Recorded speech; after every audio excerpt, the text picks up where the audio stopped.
Kalau kita bicara soal kemerdekaan, tentunya punya arti luas dan masing-masing dari kita bisa mendefinisikannya secara bebas. Tapi yang jelas, seorang perempuan ketika menjadi individu yang mandiri dan bebas menentukan pilihan hidupnya, itu jadi sebuah hal yang patut diperjuangkan dan setelah didapat, harusnya bisa dijalankan dengan sebaik-baiknya. Dengan tumbuh suburnya budaya patriarki di Indonesia yang terkadang membuat perempuan ini berada di posisi belakang atau di kelas kedua sehingga sulit buat perempuan untuk sepenuhnya berdaya. Menurut data Kemen PPPA, Indeks Pembangunan Manusia atau IPM, perempuan Indonesia tahun 2019 masih berada di bawah laki-laki, yaitu di angka 69,18. Sedangkan IPM laki-laki itu sudah mencapai 75,96. Ibu Menteri Bintang Puspayoga menyebutkan bahwa angka tersebut menunjukkan realita bahwa masih banyak ketimpangan yang dihadapi perempuan hingga saat ini. Problemnya mulai dari ekonomi hingga kasus kekerasan yang menimpa perempuan. Salah satu cara mengurangi ketimpangan gender adalah melalui pemberdayaan secara ekonomi. Dan untuk mencapai ini semua diperlukan peningkatan kapasitas hingga akses yang adil bagi perempuan. Jalan yang bisa kita tempuh sebagai perempuan tentunya menjadi bagian dari angkatan kerja salah satunya. Atau ada opsi lain yaitu melalui jalur kewirausahaan. Kita sering mendengar bagaimana banyak perempuan keluar dari situasi yang tidak menyenangkan setelah berwirausaha dan kemudian memiliki penghasilan. Karena ketika perempuan berdaya secara ekonomi, kesejahteraannya otomatis akan meningkat sehingga punya kekuatan untuk jadi pribadi yang lebih merdeka.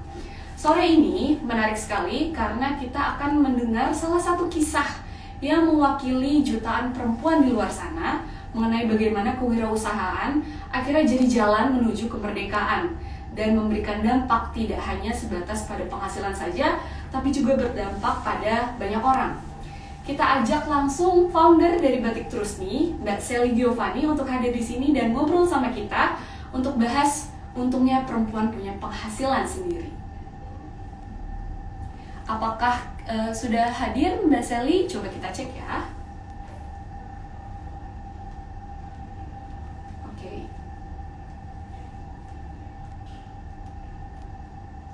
Kita akan coba undang kembali Mbak Sally.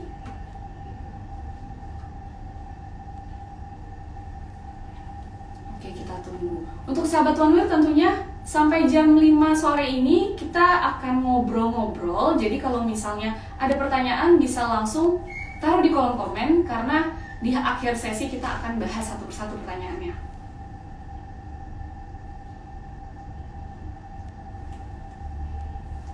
Yuk kita coba undang kembali Mbak Sally.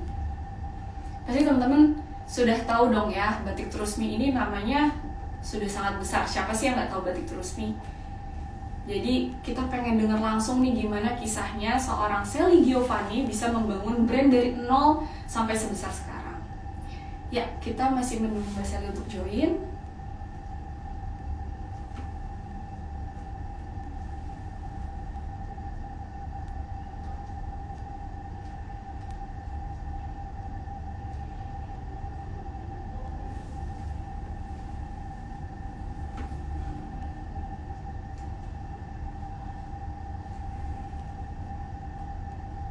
Oke, ini kita coba kirim-kirim sinyal ke Mbak Sally dan tim untuk bisa langsung join.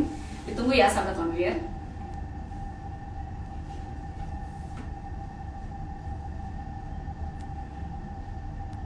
Ya, sesaat lagi Mbak Sally akan hadir bersama kita.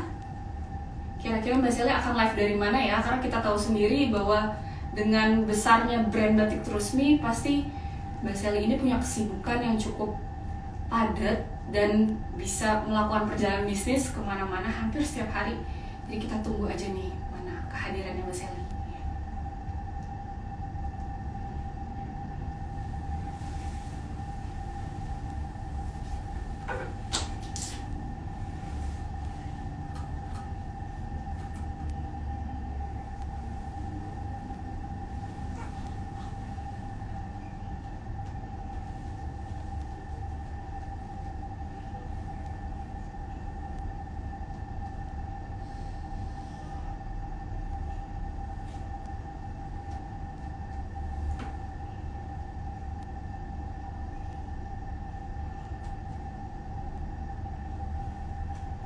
Oke, sahabat Onwir, mohon bersabar karena obrolan ini pasti bakal seru banget. Jadi karena ada kendala teknis, kita harus menunggu sesaat lagi sampai akhirnya Mbak Sally hadir bersama kita.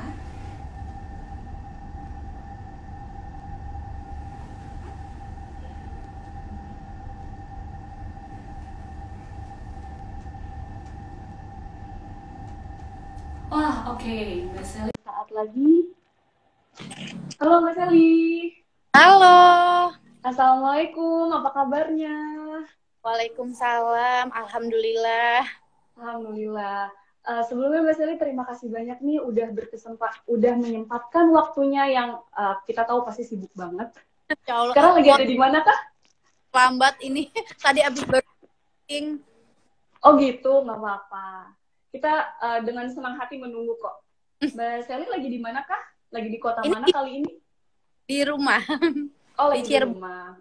Di Cirebon, oke. Batik Terusmi sendiri memang pusatnya di Cirebon ya, Mbak? Betul, Kalau betul. Salah? Ya, Betul. di Cirebon. Oke. Tahun 2006 ya, Batik Terusmi. I see. Karena udah banyak banget sahabat Onewir dan juga fansnya Batik Terusmi yang udah menunggu, aku boleh langsung tanya-tanya nih, Mbak, ke pertanyaan pertama? Boleh banget. Oke.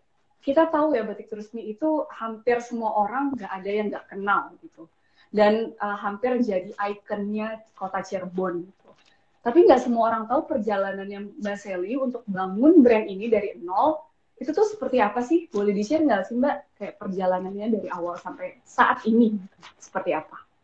Iya Mbak, makasih banyak buat kesempatannya. Aku diajakin untuk sharing ya, menceritakan ya awal mula kita merintis batik. Memang sih betul Mbak, nggak banyak yang tahu ya. Kadang orang ketika ketemu aku sekarang gitu kan, enak banget, masih muda, udah punya mana-mana gitu-gitu. Padahal aku tuh yang dilihat bagus-bagusnya dulu ya. Yes, betul. Padahal kan aku memulai bisnis ini dari tahun 2006. Jadi saat itu aku sama suami sama-sama baru lulus SMA dan kami mengambil keputusan yang sangat iko ya. Keputusan untuk menikah di usia muda. Kita sama-sama baru lulus SMA.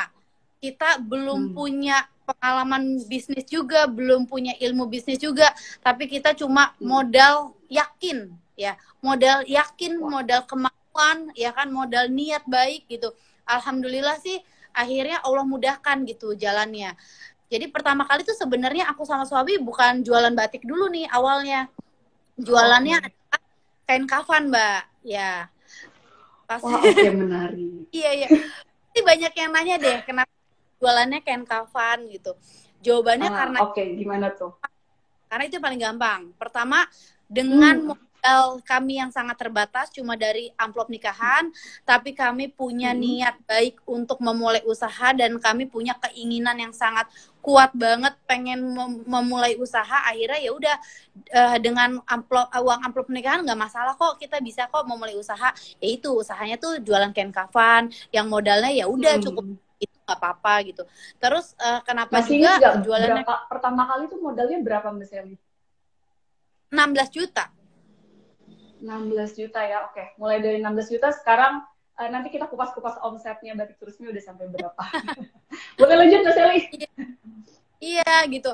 Terus juga kenapa kain kafan? Karena itu yang paling gampang tuh kita menjual doang gitu.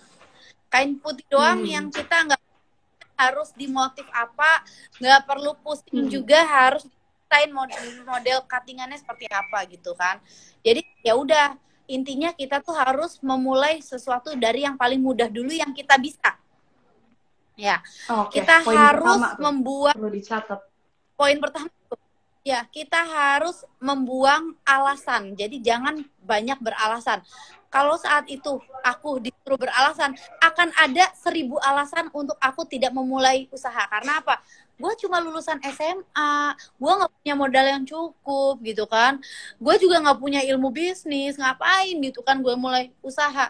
Itu orang yang punya banyak alasan. Makanya kalau teman-teman mau mulai bisnis, buang dulu semua alasan. Itu yang pertama ya kan. Mulailah sesuatu yang dari yang paling mudah dulu yang kalian bisa saat itu gitu. Terus ada lagi adalah kita harus apa ya, menjauhi yang namanya penundaan. Nanti, kata nanti, Oke. kata nanti. Nggak boleh jadi Jauh-jauhin ya. procrastinator. Yes, jangan pernah menunda ketika kita udah punya niat baik nih.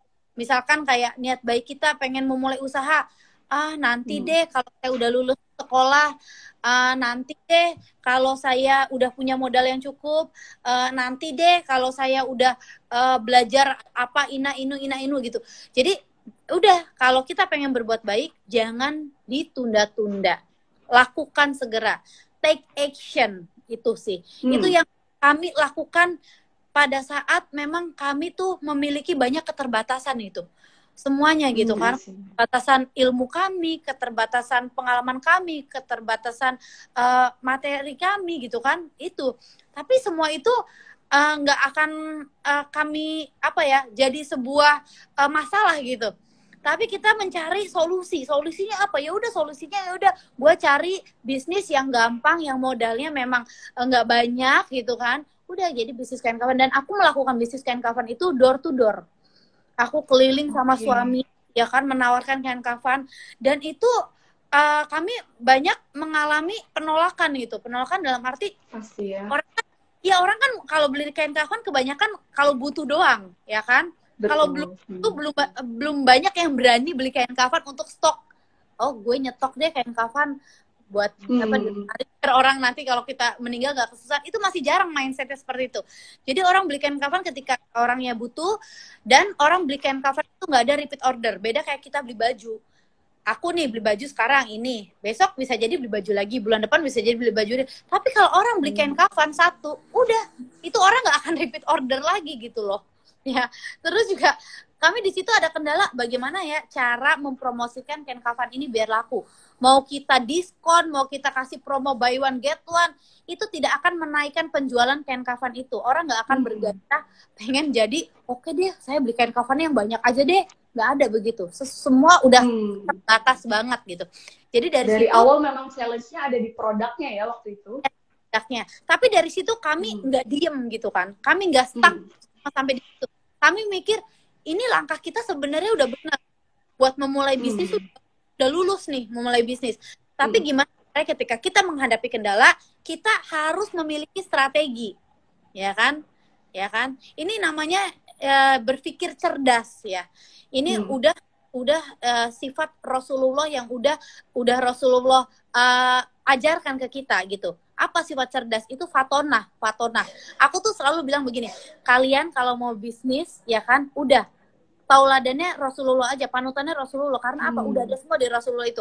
Apa yang seperti apa? Sifat-sifatnya seperti apa? Aku bilangnya fast itu fatonah. Fast itu sebenarnya katanya cepat juga, ya kan? Fast itu berarti cepat. Pengen cepat sukses, harus ngikutin Rasulullah. Kan? Pengen cepat berhasil, pengen cepat laku, harus ngikutin Rasulullah. Itu F-nya adalah fatonah. Fatonah itu cerdas. Kita harus berpikir cerdas, kita harus punya strategi, kita harus memiliki inovasi terus-menerus, itu gitu kan. Lalu A-nya apa? A-nya adalah amanah gitu.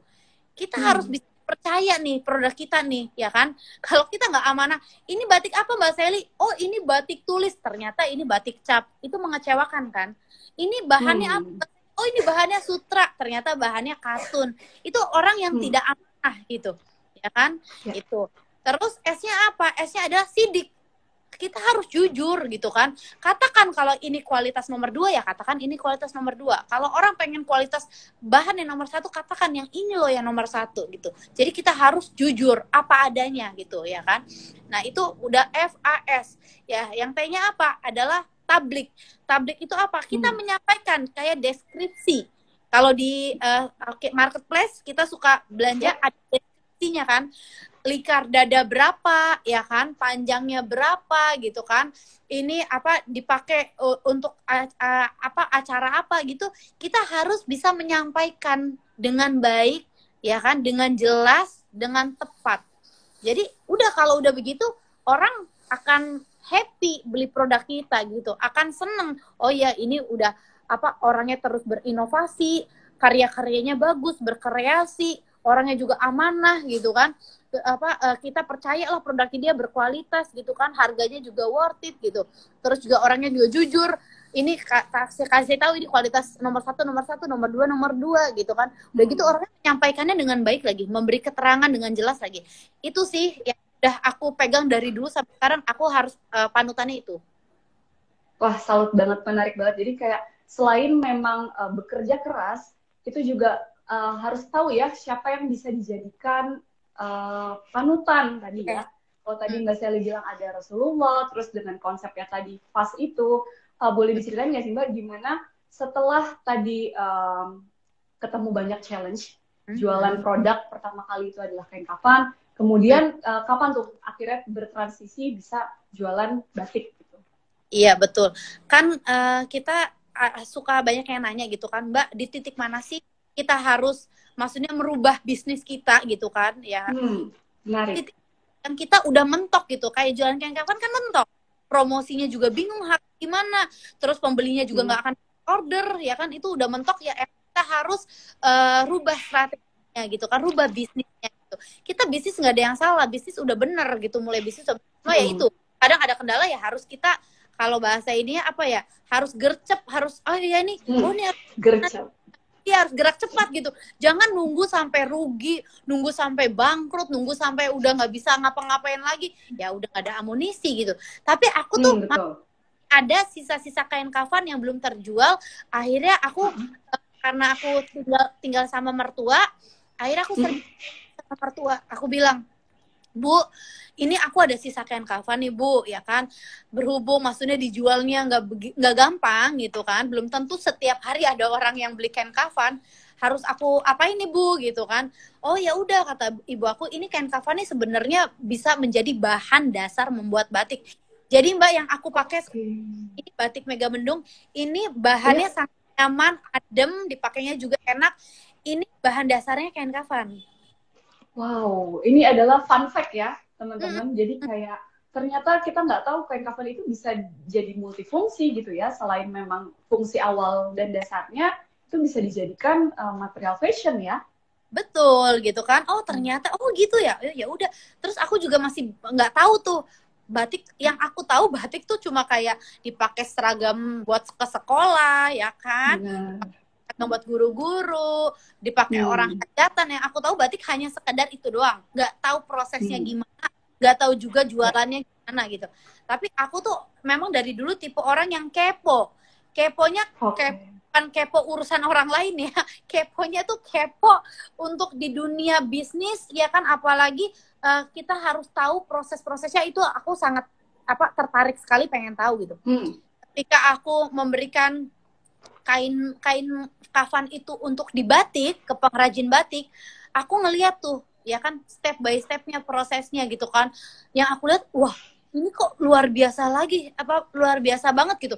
Ini industri yang pada hari, karena batik itu dikerjakan bukan cuma 1, 2, atau 3 orang, tapi dikerjakan sama minimal 5 orang. Jadi ada orang yang bikin pola, ada orang yang ngebatik, ada orang yang ngecap, ada orang yang warnain, dan sampai ada orang finishing. Itu orangnya beda-beda satu kain loh, ya kan? Ya, jadi kayak aku mikir, kalau aku bisa jual batik ini banyak banget, berarti aku bisa membuka lapangan pekerjaan banyak sekali dong. Bisa memberdayakan orang kali gitu.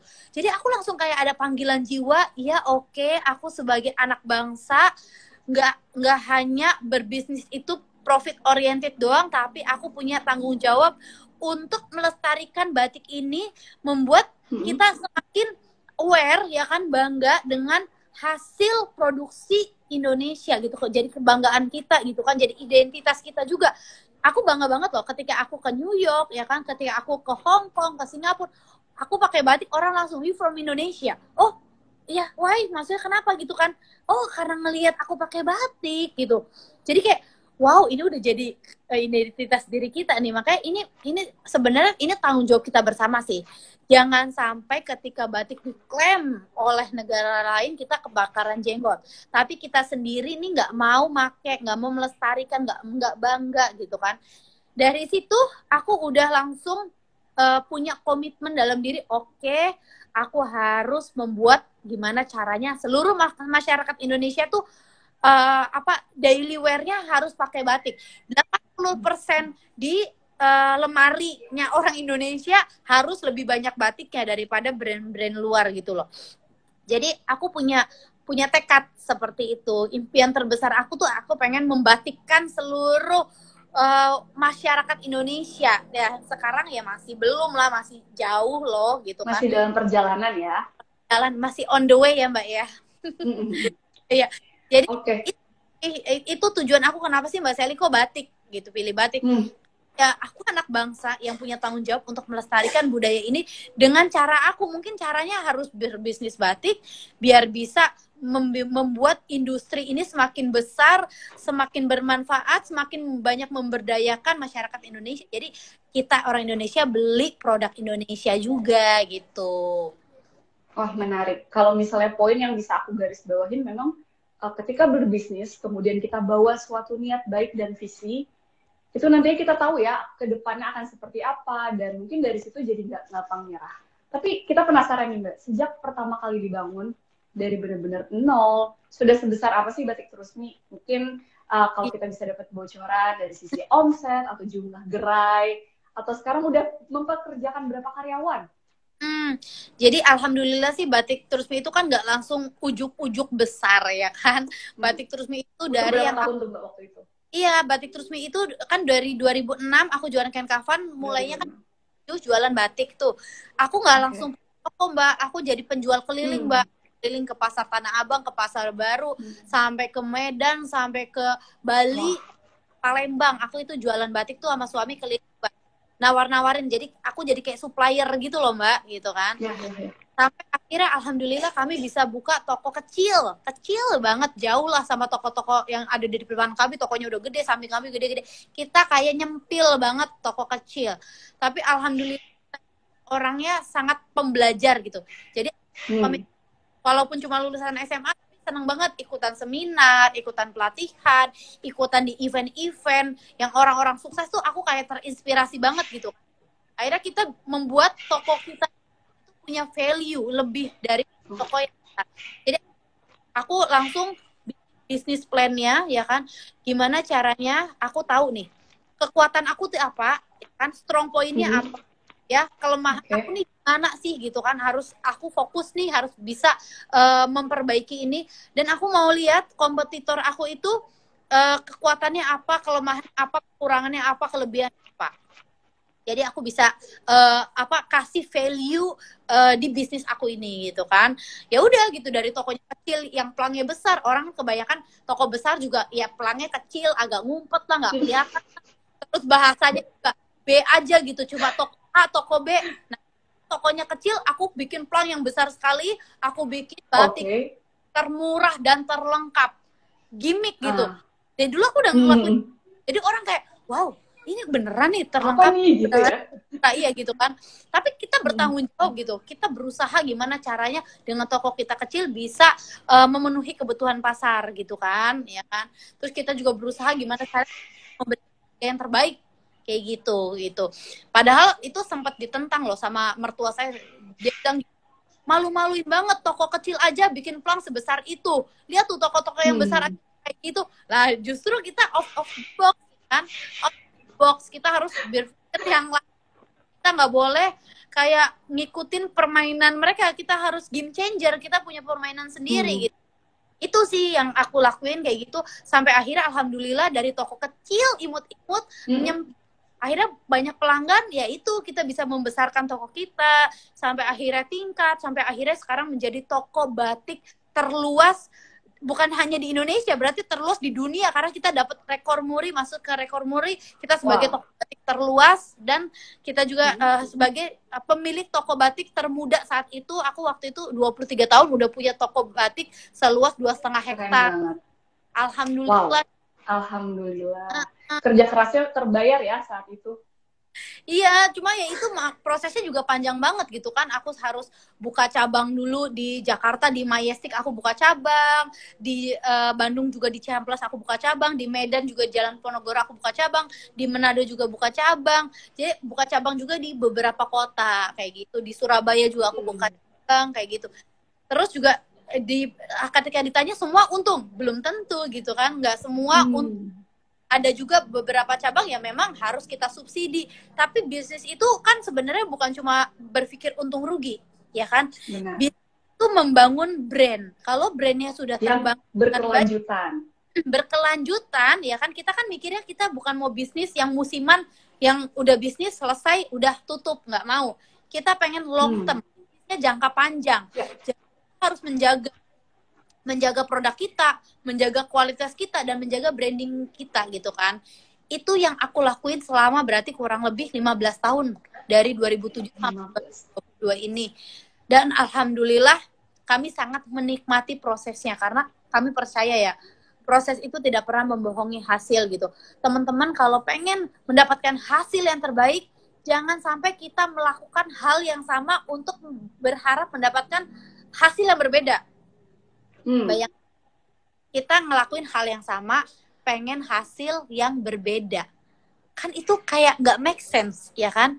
Kalau lu pengen secara logika juga nggak masuk ya. Iya, lu lakuin lah hal yang berbeda gitu. Berinovasi lah, berkolaborasi lah, beradaptasi lah gitu dengan situasi saat ini. Itu sih aku sekarang kayak berpikir logika aja gitu kan. Ya udah, itu sih Mbak. Wah, menarik. Oke, lanjut ke pertanyaan selanjutnya. Dunia kewirausahaan ini kan memang identik dengan sesuatu hal yang nggak pasti. Beda ya sama pekerja atau karyawan yang dia bekerja, kemudian mendapatkan gaji dengan rutinitas yang memang sudah diatur gitu. Di dalam dunia kewirausahaan yang serba mandiri, serba tidak pasti, menurut Mbak Sally, nilai-nilai apa sih yang harus benar-benar kita terapkan untuk bisa survive? Iya, yang pertama yaitu kita tuh harus haus akan ilmu ya, harus terus mau belajar gitu. Kita jangan sampai punya blog, ya kan? Kita ngerasa kita yang paling pinter sendiri, kita merasa kita yang paling benar sendiri, paling tahu sendiri gitu. Jangan sampai begitu. Kita harus open mindset, ya kan? Kita harus belajar dari orang-orang yang udah sukses. Aku tuh paling seneng. Jadi mereka tuh udah terbukti gitu, orang sukses kayak aku sama Pak Sandi Uno, aku tuh setiap ketemu beliau pasti aku nanya udah kayak, ya ampun Sally kamu kayak udah kayak wartawan, nanyanya iya Bang, mumpung ketemu sama Bang Sandi, ya kan aku pengen tahu Bang Sandi sesukses ini tuh gimana, apa aja sih yang dilakuin. Nah, kalian juga perlu punya satu sosok, ya satu sosok yang menginspirasi, satu sosok kayak mentor kalian gitu loh, yang bisa dibuat sharing dan bisa dibikin jadi motivasi kita juga gitu kan soalnya kayak namanya motivasi itu ada dua gitu kan, ada motivasi internal dari diri sendiri, tapi kita juga butuh motivasi dari eksternal gitu, dari orang-orang yang menginspirasi kita gitu. Aku suka nanya, kok bisa sih Bang begini, oh caranya ternyata begini. Jadi kita nggak mesti melakukan kesalahan yang sudah orang-orang yang sukses itu pasti pernah kan melakukan kesalahan, pasti pernah ada gagal gitu. Kita nggak perlu ngulang lagi gitu. Kita belajar aja dari mereka gitu kan. Oh ini harus hati-hati loh Sally kalau ketemu sama orang-orang yang baru, yang misalkan kayak menjanjikan hal yang muluk-muluk gitu kan, itu harus hati-hati, harus cari tahu dulu track record orang itu gimana, ya kan, bisnisnya gimana, sumber dananya dari mana, itu kita harus lebih hati-hati. Oh iya sih, aku kan belum punya pengalaman ya Bang ya, gitu kan. Bang Sandi yang udah punya banyak pengalaman sharing ke kita, oh iya bener begitu. Terus Bang Sandi kok bisa banget sih bikin bisnis-bisnis yang sakit gitu kan, bisnis-bisnis yang udah mau bangkrut, Bang Sandi pegang itu kayak dokternya gitu loh. Akhirnya bisnis ini jadi maju. Aduh kok bisa? Iya. Ya kan? Jadi aku kayak, aduh ini Bang Sandi nih dokternya entrepreneur nih gitu kan. Jadi kita perlu konsultasi lah gitu kan ke beliau gitu. Nggak salah juga gitu. Misalkan kayak kita di bidang apa nih? Di bidang kosmetik gitu. Kita belajar dari Wardah, ya kan? Ibu Nurhayati Subakat itu kan udah beberapa kali nih sharing bareng aku di event-event. Nah, kalian bisa cari tahu gitu loh. Beliau nanti ngisi, misalkan kayak kemarin tuh pandemi, beliau rutin banget banyak ngisi Zoom. Ya webinar. Cari tahu lah, belajarlah dari beliau. Oh ya beliau tuh dulunya memang di bidang kosmetik, terus akhirnya berani keluar dari comfort zone, keluar dari situ, akhirnya bangun bisnis sendiri, bikin pabrik sendiri, terus kebakaran, terus bangkit lagi, semangat lagi, karena beliau tuh punya visi misi yang jelas, punya tujuan yang jelas. Kadang kita nggak sadar loh ketika ditanya tujuannya apa, nggak tahu dong. tujuannya aja kita sendiri nggak tahu. Bayangin kita naik gokar, ya kan, terus orangnya nanya, Mbak mau kemana? Nggak tahu, nyampe nggak gitu kan ke lokasi yang kita. Jadi memang harus ada tujuan itu ya. Harus ada tujuan yang jelas. Tujuannya, misalkan tujuannya kita ke Bandung, Bandungnya tuh di mana gitu kan?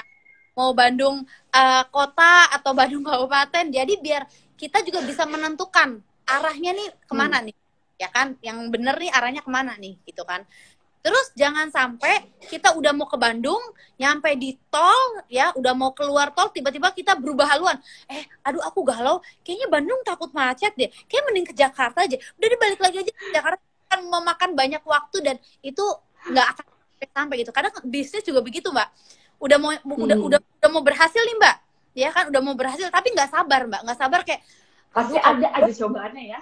Cobaan bener, kayaknya gue ganti aja deh bisnis jangan ini, udah deh bisnisnya ini aja, padahal itu udah mau nyampe tujuannya, udah mau berhasil. Kita nggak sabar, akhirnya ganti haluan, akhirnya mulai lagi dari awal, jauh lagi tujuannya, gitu sih Mbak. Ya, kalau tadi Mbak Sally mengibaratkan tantangan itu tuh kayak kemacetan ya, kita dari Jakarta misalnya mau ke Bandung, pasti ada aja nih, bukan musibah ya gitu ya, cobaan-cobaan yang mungkin sifatnya macam-macam. Ketika Mbak Sally pertama kali atau mungkin di awal-awal berbisnis sebagai seorang perempuan dan waktu itu memang usianya muda banget ya, apa sih tantangan yang menurut Mbak Sally itu paling berat? Iya, yang pertama tantangan terberat adalah diri kita sendiri, itu loh. Kita sendiri, kita melawan rasa malas, itu pertanyaannya. Ya kan, kita nih punya kemauan loh Mbak, punya mauan, aku mau sukses, aku mau berhasil, aku mau keliling dunia, aku pengen membahagiakan orang tua. Tapi manusiawi, rasa malas itu tetap ada Mbak, tapi kita mampu nggak melawan itu? Kadang ya ampun, mata masih ngantuk, aduh masih mager apa, tapi ini harus udah jalan gitu loh, kita harus ada meeting, kita harus develop orang, ya kan, kita harus ini. Jadi itu yang pertama tuh dari internal tuh rasa malas dulu. Udah rasa malas nih, kalau kita bisa melawan, kita bisa, udah pokoknya kita harus memanfaatkan waktu sebaik-baiknya, karena kan kita nggak pernah tahu Mbak, kita dikasih waktu sama Allah tuh sampai kapan, ya kan. Dan kita tuh tujuannya di dunia ini nih ya pengen menjadi sebaik-baiknya manusia yang paling banyak memberikan manfaat, ya kan, kepada orang lain juga, bukan manfaat cuma buat diri sendiri doang. Terus aku kadang mikir begini, tujuan aku tuh pengen menjadi sebaik-baiknya manusia paling baik bermanfaat. Terus gue tiduran doang, gue mageran doang, gue cuma liatin sosial media doang, untungnya apa untuk orang lain gitu loh, iya kan, buang waktu banget. Benar-benar. Ya itu akhirnya ya udah, kalau udah ada tujuan langsung ayo langsung bangkit, ayo langsung mandi, ayo langsung semangat, ayo langsung ke kantor, ayo langsung meeting. Itu ya kan, habis rasa malas itu rasa ini loh, haus akan ilmu. Sekarang gini Mbak, ilmu aku tahun 2007 waktu pertama kali merintis bisnis sama sekarang 2022 udah 15 tahun merintis bisnis. Ya mungkin nggak aku masih pakai ilmu yang dulu 15 tahun yang lalu Mbak, masih aku pakai gitu ilmunya. Belum ada media sosial ya. Iya, sosial, exactly Mbak. Aku nggak mau nih, udah pokoknya gitu-gitu aja. Aku nggak mau berinovasi, aku nggak mau beradaptasi, aku juga nggak mau kolaborasi sama orang. Udah gua aja deh, udah yang begini-begini aja. Kira-kira Mbak, ya kan, itu bisnisnya akan bisa bertahan nggak, mengikuti perkembangan zaman nggak? Pasti enggak dong. Enggak dong gitu. Jadi kita juga harus bisa melawan rasa itu. Jangan pernah merasa puas cuma sampai di situ doang ilmunya, terus ngerasa kayak udah deh beres semuanya. Nggak bisa gitu. Harus di-upgrade ilmu kita. Kita harus banyak belajar dari siapapun, dimanapun kalian berada. Aku kayak kemarin tuh, aku ketika pandemi aku tinggal di Bali itu 2 tahun Mbak. Ya. Jadi aku banyak belajar juga dari orang-orang yang di Bali itu. Gimana mereka terkena dampak yang sangat luar biasa karena di sektor pariwisata. Dan mereka nggak bisa ngapa-ngapain loh. Karena apa? Mereka cuma bergantung dari pariwisata doang.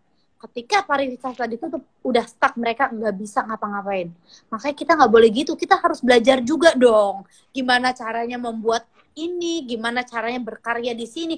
Makanya kalau ditanya Mbak Sally, oke Mbak Sally nih bilang, bisnis itu harus fokus. Bener Mbak, aku bisnis fokus.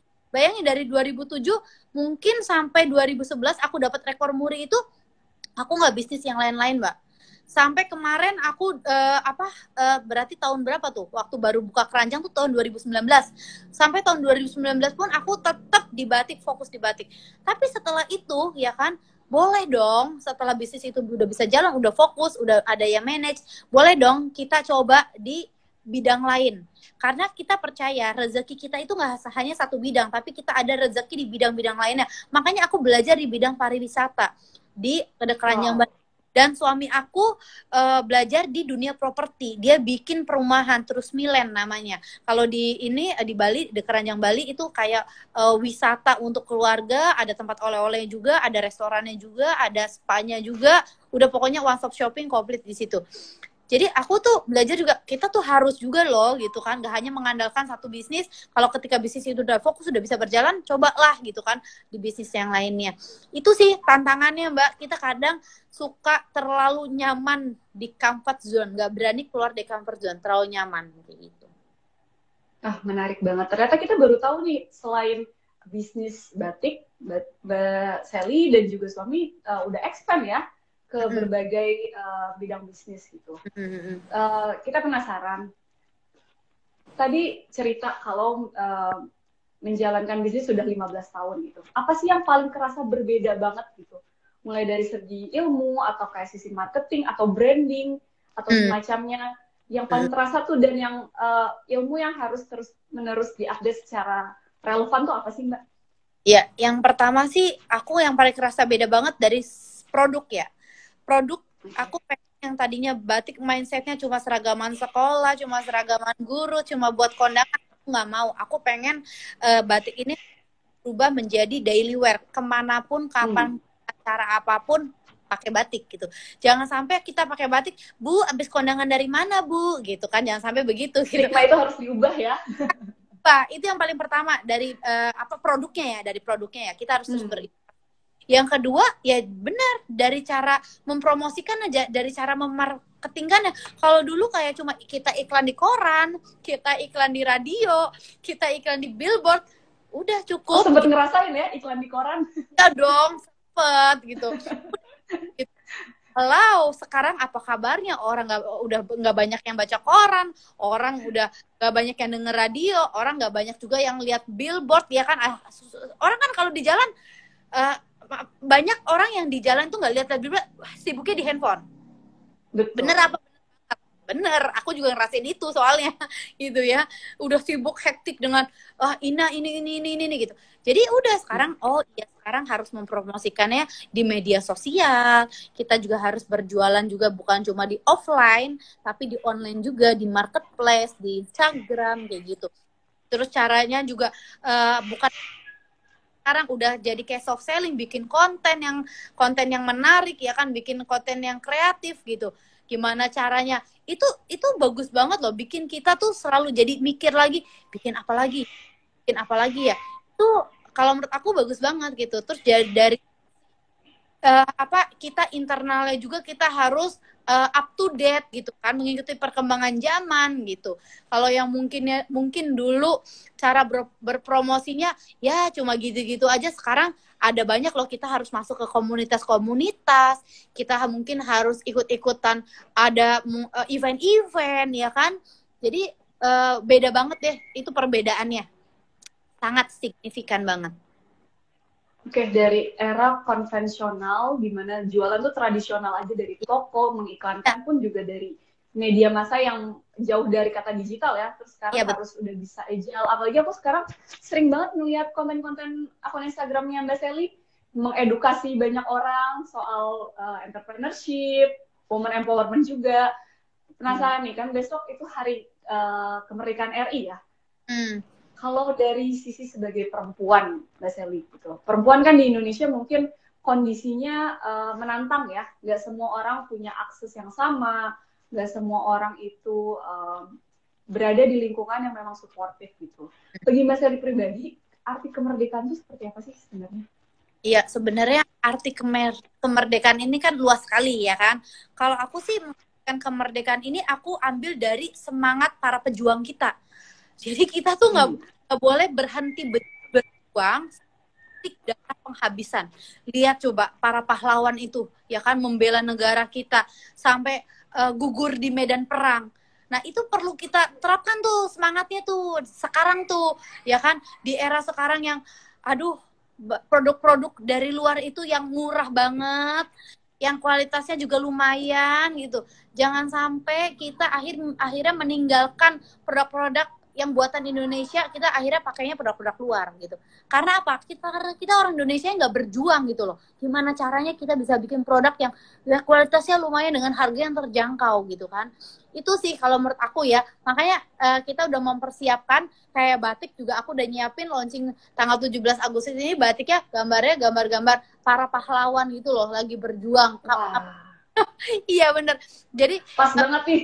Sekalian promosi aja Mbak Sally mungkin buat sahabat One Wear atau fansnya Batik Terus nih yang lagi nyari batik buat acara Agustusan ya.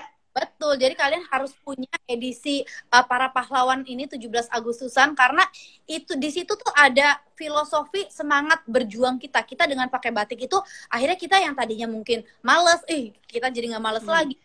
Yang tadinya mungkin pengen menyerah, jangan menyerah gitu kan. Yang kita kayak pikirannya udah males berjuang, kita harus semangat berjuang. Jadi kalau kemerdekaan itu aku ambilnya dari para pahlawan yang semangat untuk berjuang ya kan sampai berhasil mencapai kemerdekaan sama kayak kita berbisnis gitu. Kita tuh harus berjuang sampai kita sukses. Karena kesuksesan itu adanya di atas, kita tuh butuh anak tangga untuk mencapai kesuksesan dan kita menaiki anak tangga itu butuh proses gitu. Step by step ya kan. Setiap orang nggak sama gitu. Di step yang keberapa kita nggak tahu kita mencapai kesuksesan kita. Jangan sampai baru di step 1 atau step 2 kita udah menyerah, kita turun lagi, akhirnya kita nggak akan mencapai kesuksesan itu. Gitu sih. Oke, kita jadi ingat salah satu statementnya Mbak Sally nih ketika menerima piagam penghargaan. Masih ingat nggak Mbak? Dari Forum Peduli Prestasi Bangsa sebagai eksekutif berprestasi Indonesia tahun 2013. Mbak Sally pernah bilang kalau keberuntungan itu akan berpihak pada orang yang siap dan kerja keras. Betul. Jadi ini masih terus diyakini dan dijadikan motivasi terus ya Mbak ya. Iya dong. Maju dan maju. Betul, kayak ketika pandemi itu, kalau ketika pandemi kita kayak cuma jadi tim rebahan doang ya kan, kita nggak ada persiapan apa-apa gitu. Ketika pandemi usai, kesuksesan itu nggak akan berpihak kepada orang-orang yang tidak mempersiapkan dia untuk sukses gitu. Kesuksesan akan berpihak kepada orang yang sudah bersiap untuk menerima kesuksesan itu. Gua udah berinovasi, gua udah beradaptasi, gua udah kolaborasi. Tunggu ya, COVID ini selesai, pandemi selesai, kesuksesan datang, gua udah siap. Sini, ayo, kesuksesan, mari kepada saya gitu kan. Jadi itu yang aku senang. Ya, kita mau sukses, kita tuh harus punya persiapan. Ketika kita belum sukses, tanya sama diri kita udah siap belum untuk menerima kesuksesan itu. Nah, menarik banget mindsetnya ini, mindset pebisnis banget pokoknya ya. Ya Allah. Yang kita belum tahu akan sukses kapan, tapi kita udah harus tahu memastikan kita udah siap belum untuk menerima kesuksesan tersebut. Betul. Ya. Iya, soalnya banyak yang sahabat. Betul. Ya. Soalnya banyak sekali orang yang nggak percaya diri loh. Kayak gini, kayak gue nggak cocok jadi orang sukses. Oh kayaknya aku nggak ada keturunan orang sukses. Oh kayaknya aku ini itu melabeli diri kita sendiri dan akhirnya gimana mau sukses gitu kan? Sendirinya aja nggak percaya diri kalau dia mampu, dia siap untuk sukses. Banyak yang seperti itu. Ketika aku tanya, ayo dong, ya kan kalian bisa sukses. Enggak deh, kayaknya saya nggak bisa sukses kayak Mbak Sally. Ya ampun, kita sama-sama makan nasi, sama-sama Allah menciptakan kita, dikasih akal, dikasih pikiran, ya kan, dikasih tangan, dikasih kaki. Kalau gue bisa, maksudnya kenapa lu nggak bisa gitu loh? Ayo dong gitu, punya kan percaya setiap orang itu punya berlian diri, berlian diri, kita galilah berlian diri kita. Ayo gitu loh, munculkan itu. Jangan sampai kita udah punya berlian diri, kita kubur. Ya kan? Gue nggak bisa nih, gue nggak mampu nih, gue nggak akan sukses nih, dikubur. Udah deh, nggak ada yang bersinar diri Anda gitu. Padahal sayang banget, diri Anda punya potensi, diri Anda punya peluang untuk bersinar bagai berlian gitu. Oke, ini cocok banget sama pertanyaan selanjutnya yang ternyata memang sudah terjawab nih. Karena ketika kita perhatikan sekitar ya, banyak perempuan yang merasa dirinya tuh memang belum merdeka, tapi di sisi lain mereka nggak berani untuk memperjuangkan kemerdekaannya dan tadi ya, menggali berlian dalam diri gitu ya. Kadang ini mungkin problemnya soal mindset atau kadang memang ada kondisi-kondisi di mana uh, apa ya, tantangan tersebut tidak terhindarkan gitu. Sebenarnya menurut Mbak Sally, ketika kita berada di satu kondisi yang menjebak begitu, apa sih yang harus kita lakukan? Menjebaknya mungkin dalam dua sisi ya, dari pikiran sendiri maupun dari lingkungan. Gitu. Iya, betul, apa yang harus kita lakukan untuk keluar dari lubang ini gitu? Jadi banyak banget Mbak yang curhat sama aku ya. Dia bilang begini, Mbak Sally mah enak, disupport sama suami lah. Aku gimana Mbak? Aku gak boleh sama suami. Kata aku bilangnya relate aja sama hidupku ya kan, Mbak. Kalau aku tidak bisa meyakinkan suami, kalau aku juga tidak bisa menunjukkan karya aku, potensi aku, kemampuan aku ke suami, mana mungkin suami akan mensupport aku gitu. Jadi caranya adalah kita tunjukin dulu gitu loh. Mungkin suami kita percaya kita tuh mampu, kita tuh bisa, kita tuh punya potensi yang sayang gitu loh kalau misalkan nggak disupport, ya kan? Sekarang gini, misalkan ada karyawan aku gitu, Bu, aku pengen dong bikin konten gini, tapi cuma ngomong, nggak dibuktiin, tunjukin kemampuan dia, ya aku akan ragu dong. Kayaknya lu nggak bisa deh, mana coba gue mau lihat dulu deh. Jadi tuh aku maunya gini loh, misalkan nih, Ayah, aku pengen dong bisnis kue, misalkan kayak gitu kan. Terus kita nggak pernah dong bikin kue-kue yang enak-enak. Suami akan percaya nggak? Aduh jangan deh, nanti nggak laku kuenya. Ya nggak sih? Ya kan? Tapi kita nih tiap hari udah bikin kue. Terus juga kita udah kayak kasih ke tetangga-tetangga. Terus tetangga-tetangga udah pada bilang enak. Ya kan? Terus akhirnya kita punya data ke suami, kenapa kamu mau jualan kue? Loh papa lihat sendiri, setiap hari aku suka bikin kue, aku happy loh pak bikin kue. Dan ketika aku bikin kue pak, banyak orang yang suka, banyak orang yang pesen, banyak orang yang mau. Terus ketika aku bikin kue, aku nggak meninggalkan kewajiban aku tetap menarik, anak, tetap ngurusin keluarga. Jadi aku tahu keraguan suami-suami itu ketika istrinya mau berbisnis, takut kewajibannya tidak dilaksanakan dengan baik gitu. Meninggalkan kewajibannya sebagai seorang ibu yang ngurusin anak, kewajiban sebagai seorang istri yang mengurusi suami, kewajiban seorang ibu rumah tangga yang ngatur rumah tangga. Itu kekhawatiran. Nah, tapi kalau ibu-ibu bisa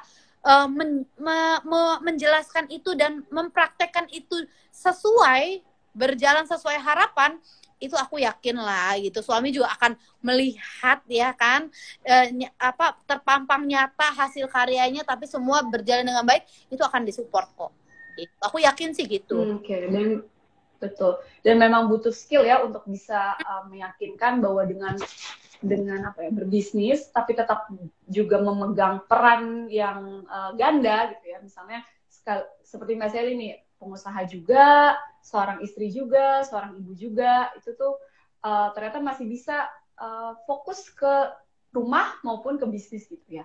Menurut Mbak Sally, buat perempuan yang kita melihat Mbak Sally sudah sangat merdeka dari segi pikiran, mungkin secara ekonomi sudah bisa tidak diragukan lagi, apa sih yang harus diperhatikan ketika perempuan ini multiperan, jadi pengusaha juga, jadi istri ataupun ibu juga gitu? Iya, Masya Allah Mbak, sebenarnya aku juga masih banyak belajar gitu kan. Aku masih banyak kekurangan sekali yang memang aku perlu terus di-upgrade gitu ya. Dari mungkin skill aku gitu kan, ilmu aku gitu. Tapi aku sharing aja apa yang udah aku jalani selama ini gitu kan. Yang paling pertama itu harus bikin yang namanya time boxing. Time boxing itu apa? Gimana caranya kita memanage waktu kita. Waktu kita cuma 24 jam. Dan itu dikasih sama. Mau kita ibu rumah tangga, mau kita entrepreneur, mau kita profesional, mau presiden pun, artis pun, public figure pun, itu dikasih waktu 1 kali 24 jam. Betul apa betul banget Mbak? Ya. Benar. Ya kan? Pengangguran juga dikasih waktunya 24 jam loh Mbak. Nggak jadinya akhirnya lu pengangguran kan, lu gue kasih waktu sejam doang deh gitu, biar nggak mubazir, nggak gitu, tetap kasih waktu 24 jam. Tapi gimana caranya 24 jam itu kita bisa manfaatkan dengan baik ya kan? Semaksimal mungkin. Caranya kita harus bikin manajemen waktu yang kita harus time boxing. Kita kotak-kotakan nih, Mbak. Dari bangun tidur, please banget dicatat kalian mau bangun jam berapa. Misalkan kalian mau bangun jam 3.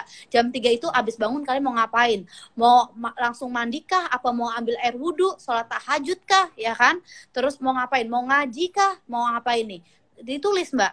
Tulis sampai misalkan abis sholat subuh kalian mau ngapain? Mau olahraga kah? Apa mau ke pasar kah? Ya kan? Apa mau nyiapin makan kah? Gitu. Sampai kalian harus cari harus tulis mau meeting tuh mau jam berapa di hari apa. Meetingnya dari misalkan kayak aku tuh kalau meeting pagi itu jam 8 sampai jam 9 itu meeting Batik Terus Mi. Nanti jam 9 sampai jam 10 ke Keranjang Bali. Nanti abis jam 10 kita datang ke Batik Terus Mi, kita lihat di lapangannya seperti apa. Jam 11 aku harus jemput anak aku yang pertama. Yang jam 12 aku harus jemput anakku yang gitu-gitu. Jadi dari kita membuka mata, bangun tidur, sampai kita mau tidur, menutup mata, itu udah ada jadwalnya semua, Mbak. Dan itu akan enak banget. Coba deh, coba kalian terapin. Karena apa? Kalau nggak ada time boxing, bayangin, kita bingung dong. Ini kita mau ngapain lagi ya? Kita mau ngapain ya? Ya. Terus ada nanti kita buka sosial media. Buka sosial media, nggak kerasa loh. Udah dari pagi sampai siang kita cuma lihat, kepoin sosial media. Ya, akun-akun gosip lah, akun-akun apa yang nggak jelas. Waktu kita habis, ya wasting time banget buat cuma kepo-kepo doang. Nggak ada waktu untuk belajar, nggak ada waktu untuk produktif kita menggali skill kita gitu loh. Itu sih time boxing itu yang pertama. Dan jangan lupa kita harus bisa memberikan mana yang prioritas, mana yang bisa didelegasikan, mana yang prioritas. Kita nggak bisa one man show, kita lakukan semuanya sendiri, ya kan? Aku harus ke pasar sendiri, buang waktu banyak. Aku harus masak sendiri, buang waktu banyak, ya kan? Pastinya. Oke, ke pasar bisa dong didelegasikan sama Mbak gitu yang ke pasar. Enak banget, bisa menghemat waktu buat aku belajar gitu kan. Masak ya bisa dong, ada yang masakin. Jadi aku kayak cuma mikirin apa-apa gitu loh, mikirin anak-anak pendidikannya bagaimana, ya kan? Ada ekstrakurikulernya apa, harus berprestasi di mana anak-anak. Jadi mana yang prioritas? Ya kan? Kalau kayak misalkan, meeting tentang produksi nih, nggak mungkin juga aku bilang, Mbak, tolong dong Mbak, wakilin aku jadi meeting, aku yang ke pasar, kebalik gitu loh. Jangan gitu. Kalau yang memang harus kita di situ krusial, nggak bisa tergantikan, ya harus kita di situ. Ya kita badannya cuma satu, waktu kita cuma segitu. Ya udah, itu time boxing, ya kan? Itu yang paling penting pertama. Yang kedua adalah, yaitu kita harus bisa memanage diri kita dari mindset kita dulu, ya kan? Nggak bisa ini kita membuat happy semua orang, ya kan? Aku jujur, Li, banyak sekali nolak yang namanya ngisi-ngisi acara, Mbak. Jujur gitu kan. Ini aja aku tanya dulu, offline. Alhamdulillah ya, One Week Femina kebagian nih. Seneng banget. Karena online gitu. Oh ya udah online lah. Iya. Setelah aku meeting sebentar deh gitu kan, online bisa. Tapi kalau udah offline, apalagi luar kota, aku udah kayak aduh nggak sanggup, karena luar kota tuh effortnya besar banget kan, ya kan, harus di perjalanan macam. Jadi nggak bisa bikin happy semua orang, pasti ada yang dikorbankan gitu. Kayak gini loh Mbak Sally, aduh dari pagi sampai malam sibuk banget, kapan me time-nya gitu kan. Mungkin ada bagian orang yang bisa setiap minggu me time, Mbak. Kalau aku tuh enggak gitu. Dan sekali udah bersyukur, alhamdulillah aku bisa me time. Itu yang harus dikorbankan juga gitu, nggak bisa selalu kita ada waktu buat me time kayak orang-orang lain gitu kan. Terus aduh Mbak Sally kok kelihatannya sibuk sekali ya, ada nggak waktu main-main sama teman, kumpul-kumpul? Ada Mbak, ada gitu kan, ada, tapi memang kuantitinya nggak banyak Mbak gitu kan. Ada SD minta reunian, SMP minta reunian, SMA minta reunian, ibu-ibu arisan, ibu-ibu pengajian, ya kan, ada yang minta lunch, minta dinner, ada yang minta ketemuan di event-event. Terus aku orangnya cuma ada satu, apakah aku harus menjadi amuba yang bisa membelah diri untuk kemana-mana? Kan nggak bisa. Jadi aku filter, ya kan, aku nggak bisa menyenangkan semua orang. Aku harus ini deh, oke nanti yang itu deh, oke bulan depan nanti aku ini deh, oke bulan depan. Makanya mohon maaf lahir dan batin kalau misalkan kayak aku bukannya sombong, nggak mau hadir di ini, tapi aku cuma satu gitu. Jadi aku harus juga mengatur waktu aku hadir ya, mana yang prioritas gitu. Itu sih Mbak, jadi dari diri sendiri kita harus bisa memanage waktu, kita juga harus bisa memanage pikiran kita gitu kan. Jangan sampai kita jadi stres gitu karena waduh nggak bisa nih, aku harus begini, harus selalu begitu. Jangan begitu, please gitu kan, menyesuaikan diri kita gitu. Menarik. Sebenarnya hal basic ya, tapi memang mungkin menantang untuk dilakukan gitu, karena nggak semua orang punya kemampuan itu tadi, manage diri, manage waktu, tahu prioritas, terus tadi menyadari bahwa kita tidak bisa menyenangkan semua orang. Mantep banget. Jadi udah ada 4 poin nih yang aku catat tadi dari jawabannya Mas Eli. Ini kita udah mau masuk ke penghujung acara. Jadi mungkin ada 2 pertanyaan terakhir nih Mbak. Selama 15 tahun mendirikan bisnis gitu, apa sih sebenarnya yang harus dilakukan sebagai sesama perempuan agar bisa bentuk ekosistem yang sehat nih? Karena balik lagi, perempuan mungkin di Indonesia masih mendapat tantangan dari budaya patriarki dan lingkungan yang mungkin tidak sesuportif itu gitu. Sebenarnya apa sih yang bisa kita lakukan nih supaya ternyata bisa loh perempuan sama-sama sukses berbisnis gitu? Iya, yang paling pertama sih harus memang woman support woman itu ya, itu emang harus banget, karena ya kan kalau bukan kita siapa lagi gitu. Kita tuh butuh support dari sesama perempuan, karena ngerasain juga kayak kalau cuma cowok gitu yang support, kayak lu tuh nggak ngerasain apa yang gue rasain. Perempuan itu kan beda sama laki-laki. Laki-laki selalu berpikir secara logika, kalau perempuan pakai hati ya kan, kayak suka baperan gitu. Terus rasanya beda ketika aku disupport sama perempuan lagi. Sama contohnya gini, apa Femina ini kan ya kan. Misalkan ada dua nih, yang satu kayak cowok banget gitulah, komunitas cowok apa gimana. Yang satu Femina yang minta ke aku nih, 2 nih. Mbak Sally sharing dong di sini. Mbak Sally, aku akan milih Femina karena aku kayak ngerasa nyaman ini sama perempuan loh gitu kan. Kayak aku lebih ada engage gitu loh kan di situ. Makanya ini bentuk perhatian banget. Please, kita sesama perempuan harus saling support. Kayak kemarin tuh aku bikin konten sama Mbak Desi, sama Mbak Airin, sama Ayu ya kan, untuk bikin memeriahkan 17 Agustus lah, kita bikin photoshoot dengan pakai merah putih, pakai batik gitu kan.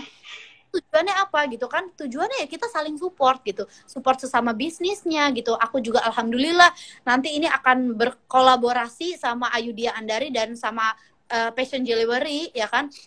Untuk apa? Untuk menghasilkan sebuah karya yang luar biasa ya, yang memang ditunggu-tunggu selama pandemi ini 2 tahun. Biasanya kan kita tiap tahun kita bikin event, cuma ini 2 tahun kan kita terbatas nih ya kan. Tapi kita tetap kok melakukan suatu karya yang sekarang akan launching nanti insya Allah tanggal 30 September gitu, dalam rangka memperingati 30 September teman-teman. Betul, jadi kolaborasi aku, Batik Trusmi 15 tahun berkarya, Ayu Dia Andari 11 tahun berkarya, sama Passion Jewelry 17 tahun berkarya.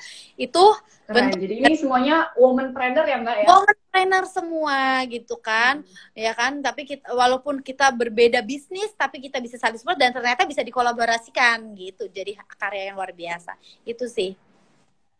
Oke, jadi alih-alih berfokus pada kompetisi, lebih baik kita lihat ada celah nggak nih buat kolaborasi, itu sama-sama saling mendorong untuk maju gitu ya Mbak. Mungkin pertanyaan terakhir aku kemarin tadi sempat mention soal The Keranjang Bali. Ini project yang terbaru dari Mbak Sally dan tim. Boleh nggak kita dikasih info apa sih ini sebenarnya The Keranjang Bali ini?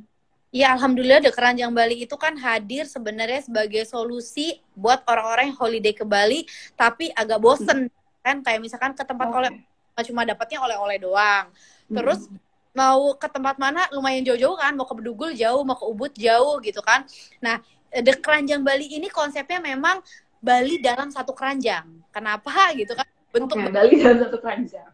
Bentuk bangunannya pun keranjang raksasa gitu. Jadi semua yang Bali itu udah ada di Keranjang Bali gitu. Dari wisata Kampung Langit itu semua, mau pesawahan, desa-desa Ubud apa segala macam, mau Kintamani apa, semua ada di situ semua. Jadi bisa menikmati Bali dalam keseluruhan itu ada di Keranjang Bali. Karena kan di Bali itu kadang kalau mau di outdoor, kalau siang kepanasan ya kan. Terus juga kadang kalau musim hujan kehujanan. Nah kalau di Keranjang Bali itu kan indoor. bisa menikmati. Oke. Jadi konsepnya indoor ya. Iya, konsepnya indoor jadi solusi gitu kan buat yang kalau nggak mau kepanasan, nggak mau kehujanan, ya udah di Keranjang Bali aja. Terus buat yang orang punya keterbatasan waktu nih ke Bali kayak cuma sehari 2 hari, tapi gue pengen tahu dong Bali dalam keseluruhan tuh seperti apa. Welcome to the Keranjang Bali gitu kan. Udah ke The Keranjang Bali. Karena The Keranjang Bali selain Bali dalam satu keranjang juga surga baru oleh-oleh.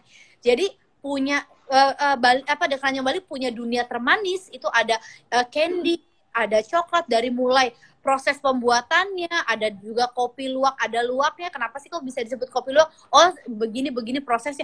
Jadi lebih ke edutainment, edukasi dan entertainment yang ada di entertainment. Betul. Nah, menarik nih buat sahabat One Weir dan audiens yang lagi nonton live ini, jangan lupa kalau ke Bali bisa langsung melipir ke The Keranjang Bali ya. Oke, balik lagi karena kita sudah kehabisan waktu, tapi sekali lagi aku dan tim Femina dan juga One Weir Femina pengen mengucapkan terima kasih yang sebanyak-banyaknya, apalagi tadi Mbak Sally sempat bilang ya kalau kita diprioritaskan karena kita adalah komunitas perempuan, jadi kayak berasa hangat banget, berasa didukung gitu. Balik lagi, jadi selain memang harus percaya bahwa perempuan itu harus support perempuan, tapi juga ada aksi yang dilakukan untuk itu gitu ya. Terima kasih banyak Mbak Sally atas waktunya. Berarti abis ini langsung akan ada meeting lagi atau gimana? Enak Mbak abis ini. Udah mau sore. Iya. Udah sore, oke. Betul. Balik lagi ya, time boxing ya. Berarti waktunya sekarang mungkin lagi jadi kalau dulu, udah gitu ada time boxingnya, nggak pikir. Abis ini mau ngapain Mbak? Mau ngapain ya? Bingung. Mau apa? Udah langsung, oh ini udah sore, udah mau harus ngurusin anak. Udah waktu meeting sudah selesai. Waktu sudah selesai. Iya, jadi aku juga mengucapkan banyak sekali untuk kesempatannya buat aku. Senang sekali ya, semoga nanti next event ya kan boleh lagi kita sharing lagi gitu. Saya juga mohon maaf, senang banget, banyak salah, kekurangan dalam menyampaikan sharing ini. Mohon maaf lahir dan batin, dan semoga juga kita semua bisa mengambil manfaatnya dari sini walaupun cuma sedikit gitu ya, yang bikin tembok banyak banget Mbak Sally, nggak sedikit, ini udah banyak banget poin yang aku catat. Iya, aku berharap gitu kan, ambillah sedikit aja gitu, yang penting langsung take action. Oh oke, yang diinget nih Mbak Sally, time boxing, oke, live ini selesai langsung bikin time boxing. Besok saya mau bangun jam berapa, terus mau ngapain aja, mau ada acara apa, kegiatan apa, sampai aku tidur tuh jam berapa udah selesai. Minimal itu dulu deh gitu. Minimal satu, tapi memang langsung diterapin ya gitu. Baiklah kalau gitu, sebelum menutup acara Curhat Wirausaha kali ini, kita mau say bye dulu ke Mbak Sally. Terima kasih banyak Mbak Sally. Makasih banyak ya. Sehat ya Mbak. Aduh, ini kita termasuk orang-orang yang sangat beruntung loh kita join di sini, karena nggak banyak tuh di luaran sana, banyak yang lebih milih kepo-kepo yang nggak penting-penting daripada stay live sharing-sharing ini. Ilmu, cari insight gitu ya Mbak. Kita dapat ilmu yang insya Allah sangat bermanfaat, kita juga dapat insight, kita juga dapat inspirasi, dan kita juga semoga harapannya bisa jadi termotivasi. Itu sih gitu. Makasih banyak Mbak. Banyak semuanya. Terima kasih banyak sekali lagi Mbak Sally dan tim Batik Terusmi. Sama-sama. Wassalamualaikum warahmatullahi wabarakatuh. Waalaikumsalam. Demikian sesi curhat wirausaha kita bersama founder Batik Terusmi, Sally Giovanni. Terima kasih kepada sahabat One Weir yang udah stay tune sampai jam 5 lewat. Semoga sesi kali ini jadi ajang untuk kita sama-sama belajar dan tadi termotivasi seperti apa yang tadi dibilang oleh Mbak Sally gitu ya, untuk manage diri, manage waktu, kemudian tidak cepat puas sama diri sendiri sehingga kita bisa lebih maju dan jadi wanita wirausaha yang hebat dan mandiri. Saya Syifa Mutiara Putri, jurnalis Femina, pamit undur diri. Bye-bye.